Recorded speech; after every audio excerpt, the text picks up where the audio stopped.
சமந்தாவும் Amy ஜாக்சனும் இணைந்து தனுஷிற்கு ஜோடியாக வேலையில்லா பட்டதாரி 2ஆம் பாகத்தில் நடித்து வருகிறார்கள். இப்படத்தில் இருந்து இருவரும் நல்ல நண்பர்களாக பழகி வருகின்றனர். விறுவிறுப்பாக நடந்து வந்த இப்படத்தின் படப்பிடிப்பு சமீபத்தில் முடிவடைந்தது. தற்போது படத்திற்கான இறுதிக்கட்ட வேலைகளில் படக்குழுவினர் தீவிரமாக ஈடுபட்டு வருகின்றனர். இதனையடுத்து சமந்தாவும் எமி ஜாக்சனும் மீண்டும் இணைந்து விஜய்க்கு ஜோடியாக நடிக்க இருக்கிறார்களாம். மீண்டும் சமந்தாவுடன் இணைந்து நடிப்பது குறித்து எமி ஜாக்சன் கூறுகையில், நான் சமந்தாவின் தீவிர ரசிகை. இருவரும் இணைந்து மீண்டும் விஜய் படத்தில் நடிக்க இருக்கின்றோம்.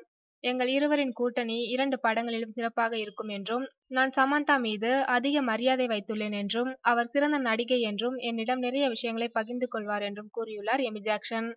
விஜயுடன் சமந்தா மற்றும் எமி ஜாக்சன் இணைந்து நடிக்கும் படத்தை அட்லி இயக்க இருக்கிறார். இப்படத்தின் படப்பிடிப்புக்கான பூஜை ஜூன் 26ஆம் தேதி நடக்க இருக்கிறது. ஜூலை 1ஆம் தேதி முதல் படப்பிடிப்பு தொடங்க இருக்கிறதாம்.